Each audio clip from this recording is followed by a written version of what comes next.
Salut, c'est Cyrus. Aujourd'hui, on révise ensemble la GGSP.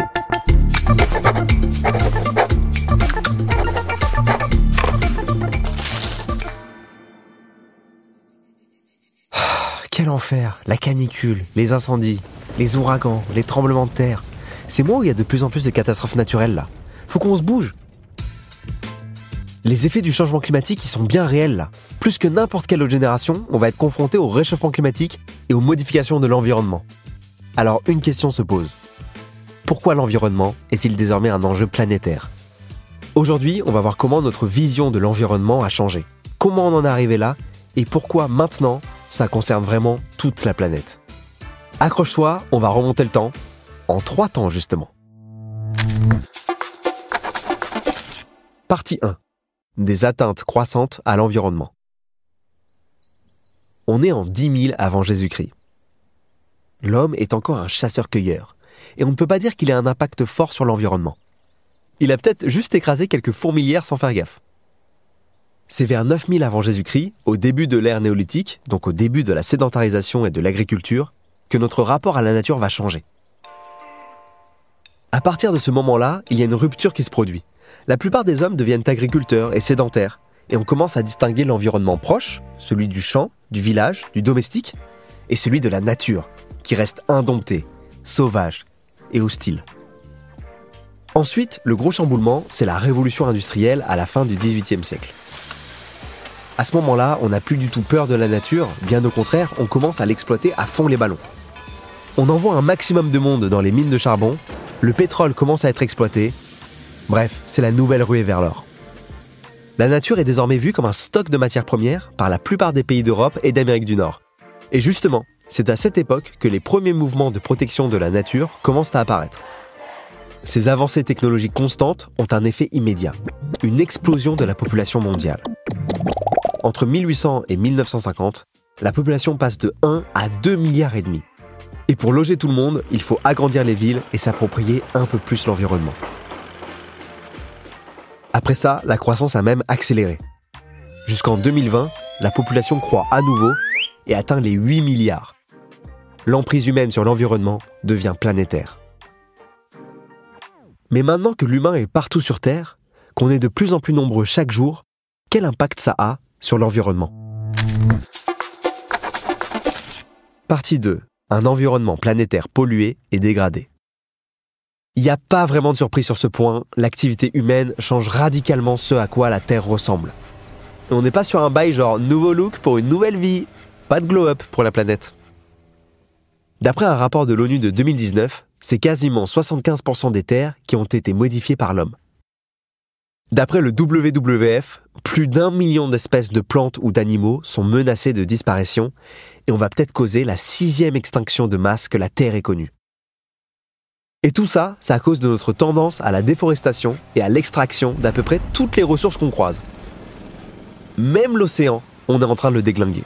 Le Japon et la Chine ont construit des navires-usines qui exploitent à mort les ressources vivantes aquatiques et polluent énormément. Bon, attention, quand on dit navire-usine, c'est un abus de langage. On parle de chalutiers gigantesques qui ont un rythme de pêche industriel. On n'est pas dans One Piece, et heureusement, ce serait un peu trop badant sinon. Et pour ne rien arranger, tous nos déchets ont causé l'apparition de plusieurs continents constitués uniquement de plastique. Le plus grand fait carrément 3 fois la surface de la France. Tous les dégâts qu'on cause, ils sont connus et étudiés. Le GIEC, un groupe d'experts sur l'évolution du climat, publie des rapports réguliers sur l'évolution de notre impact sur l'environnement depuis l'ère industrielle. Grâce à eux, on sait que la température de la Terre a augmenté d'1 demi-degré depuis 1900. Et qu'elle pourrait augmenter jusqu'à 5 degrés de plus suivant comment les choses bougent d'ici la fin du siècle. C'est un délire à ce niveau-là. Et même si les conséquences seront surtout catastrophiques sur le long terme, les changements, on les voit déjà. Les incendies qui ont ravagé l'Amazonie en 2019 étaient d'une ampleur sans précédent. Des observations ont même montré que le niveau moyen des océans a augmenté de 20 cm depuis 1900, ce qui menace plein de pays insulaires d'être inondés. Maintenant qu'on a fait l'état des lieux bien badant de tout ce qu'on a modifié, c'est le moment tant attendu d'étudier les solutions qui s'offrent à nous. Partie 3. L'environnement un enjeu vital pour l'humanité. Dès les années 60-70, on s'est rendu compte que ça commençait à sentir mauvais cette histoire de changement climatique. Du coup, dès 1972, le rapport Meadows, rédigé par des chercheurs du MIT, a permis de réveiller un peu les consciences. En 1992, il y a eu le sommet de Rio, et maintenant, chaque année, les 195 États signataires de la Convention sur le changement climatique se regroupent à l'occasion des COP, les Conference of the Parties. En 2015, la COP 21 de Paris a permis de signer un accord visant à stabiliser en dessous de 2 degrés l'augmentation des températures d'ici à 2100 par rapport à la température de l'ère pré-industrielle. Mais bon, on va pas se mentir, à part les pailles en papier, pour le moment, il n'y a pas grand-chose qui a bougé. Et pourtant, les catastrophes naturelles se produisent maintenant de plus en plus souvent et ont des conséquences dramatiques sur les sociétés. Préserver notre environnement pour que les forêts continuent à purifier l'air, que les algues purifient l'eau, que le climat reste régulier et vivable, tout ça c'est un enjeu hyper important. Tellement important qu'il est même nécessaire à la survie de l'humanité tout entière. Ouais, rien que ça, j'ai un peu l'impression de briefer les Avengers là. Il y a un petit truc stylé là-dedans. Et j'ai conscience que tout ça, c'est carrément badant, voire même un tantinet angoissant. Mais il faut voir le côté positif. On est au courant. Les gens prennent conscience d'à quel point les ressources sont limitées, et la plupart des pays, au moins en Europe, sont au clair là-dessus. Conclusion, le problème, c'est les guéguerres entre certains États qui ne veulent pas changer de mode de vie, et donc de production. Et tant que ce problème n'est pas réglé, mettre fin au phénomène de destruction de notre environnement, on peut s'asseoir dessus. On va pas gérer ça aujourd'hui, mais t'as toutes les clés pour comprendre les enjeux. Alors je récapitule. D'abord, depuis la sédentarisation et l'agriculture, l'humain s'approprie de plus en plus l'environnement. Dans un premier temps pour cultiver, et depuis la révolution industrielle, pour exploiter intensivement ses ressources naturelles. Mais ensuite, on a abordé le fait que cette exploitation a des conséquences graves sur la pérennité de l'environnement, parce qu'on est carrément en train de le modifier.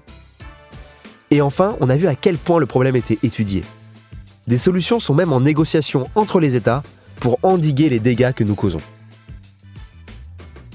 Je trouve ça trop bien qu'on nous donne dès nos études les clés pour comprendre les enjeux qui vont être centraux dans nos vies. Parce que s'il y a bien une bataille qu'on va devoir mener, c'est celle de la sauvegarde de l'environnement. Ça fait aussi une bonne raison pour avoir le meilleur résultat possible au bac, pour que tu sois grave calé, prêt à prendre les meilleures décisions pour notre planète. Mais t'inquiète, je te mets pas la pression. Fais au mieux. En tout cas, tu peux retrouver tout ce qu'il te faut pour réviser et réussir ton bac sur anabac.com. Allez, on se retrouve très vite dans le prochain podcast. À la prochaine.